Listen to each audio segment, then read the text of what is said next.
Thank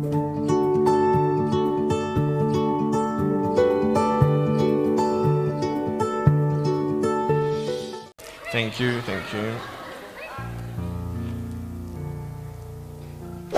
I'm coming! Ready?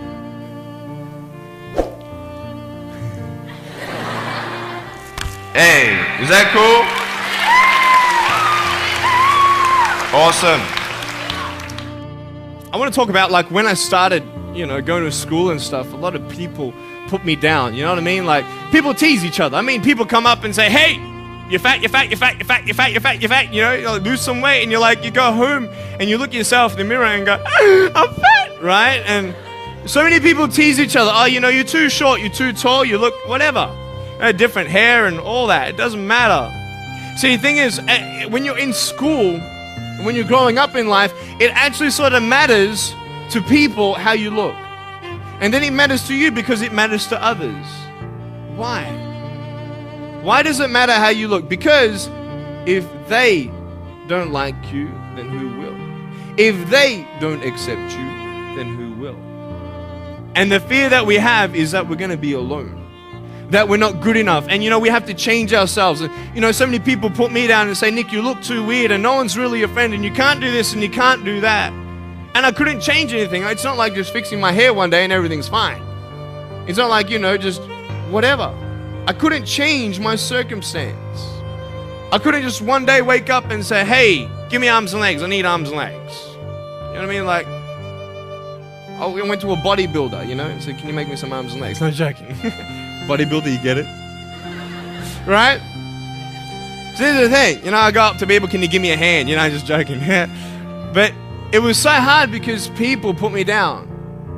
And I started believing that I was not good enough. I started believing that I was a failure. That I'd never ever be somebody who people would like or people would accept. And it was so hard, man. I thought to myself, I can't go on the soccer field like everybody else, and I can't ride my bike, and I can't skateboard, and all these sort of things. And I started getting depressed. I thought, what kind of purpose do I have to live? I mean, are you just here to live to die? I mean, is there not a purpose for me? Is there not a purpose in life? And I had questions and no answers. And I asked my mum and dad, why did this happen? I asked doctors, why did this happen? They don't know. There are some things in life that are out of your control that you can't change and you got to live with. The choice that we have, though, is either to give up or keep on going. I want to ask you, what are you going to believe? Are you going to believe in yourself? Are you going to believe everybody else's judgment on you? Are you going to believe people when they say that you're a failure and no one really likes you, no one really cares about you? And it's not really to say that, hey, you need someone to come up and say, hey, really, I like you, I care about you. No, it's not that, but it's the fact that people put you down. People don't even look you in the eye. People ask you how you are and you say fine, but you're not fine, and they'll never know that. I tell you, life is interesting. Life's a journey. See this phone here? Let's say that I want to go to the phone, right? And I start from over here. Now, to get to the phone, it's not like I'm going to start meditating and going hum, right? And float across the air, right? It's not going to work. It's not like I'm going to go hum and woo, it's not going to work. So I have to take one step at a time, one step at a time, one step at a time. You can only take one step at a time. I don't care how big your step is, it's only one step at a time. You can't do two steps in one. You understand? So it's like one step at a time, and you take steps in this direction, you take steps in that direction, sort of get lost along the way, and sometimes you fall down. Now, to illustrate my point, I'm going to jump off the table, do a back twist, and land on the floor. Okay? Is that cool? Are you ready? Oh, there's a clock there. Okay, can you move the clock for a second, please? Beautiful, beautiful. All right. You ready? So, are you guys ready? Just let me know when you're ready. You ready? Okay, ready? 1, 2. I'm joking, man. Are you serious? Just put the clock back there. If I did that, I'll break my arm or something. You know what I mean? But honestly, along the way, you might fall down like this. Ready? Right? Hello! Right. So what do you do when you fall down? Get back up. Everybody knows to get back up, because if I start walking, I'm not going to get anywhere. But I tell you, there are some times in life where you fall down and you feel like you don't have the strength to get back up.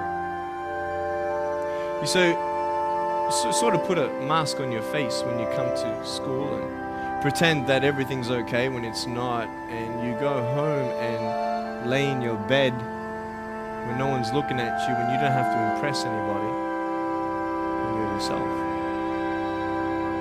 And fear comes in. You know the fear that you have as soon as you walk into the doors of your house. Maybe if there's a broken wall. Maybe you have doubt in your life. Maybe you don't know for sure what's going to be happening in the future, and it scares you.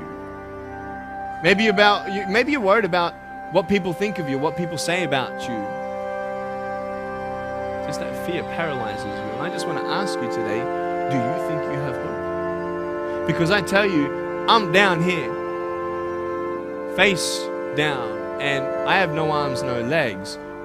It should be impossible for me to get back up. I mean, you go home and tie the legs and arms of your brothers and sisters and like push them down and see how long it's going to take them to get back up. You know what I mean? You know, you can tell them that you'll see them tomorrow. You know what I mean? But this is the thing. It should be impossible for me to get back up, but it's not. You see, I will try 100 times to get up, and if I fail 100 times, if I fail and I give up, do you think that I'm ever going to get up? No. But if I fail, I try again and again and again. For as long as I try, there's always that chance of getting up. Does that make sense? And it's not the end until you've given up. And just the fact that you're here should persuade you that you have another chance to get back up. There's still hope. I'm not here today to tell you that I understand your pain. I don't know how it feels to be abused. I don't know how it feels to feel, quote, fat and you've got an eating disorder. I don't know how it feels to have a broken home. I don't know how it feels. But I know how it feels to have a broken heart. And I know how it feels to be alone. And I want you to know that I found my strength in Jesus Christ, and you're going to find your strength in whatever you find it in. But I just want you to know that it's not the end. It matters how you're going to finish.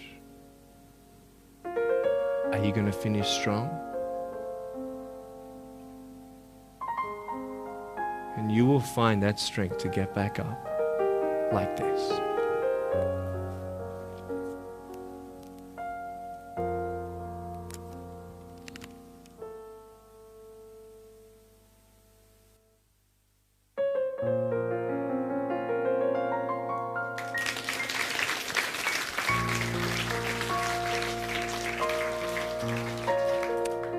How did I get from depressed to who I am today? Because I tell you, I was depressed.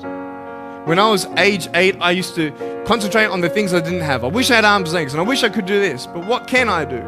You see, I have a choice, and that's what I want to talk about today, choices. I can either be angry for not having arms and legs or be thankful for my chicken drumstick. And you see, I can still do a lot of things. At home, I can brush my teeth, comb my hair, get myself ready in the morning. And I'm traveling around the world. It's amazing. But I had to ask myself a couple questions. And the first question was really, who am I? Who am I? I'm Nick Vujicic, but who is that? And it's funny how the friends around you sort of determine who you are. You change yourself. You come to school. And everybody swore around me at high school, so I started swearing. Why? Because it's the cool thing to do. Everybody swears. So I don't want to be left out.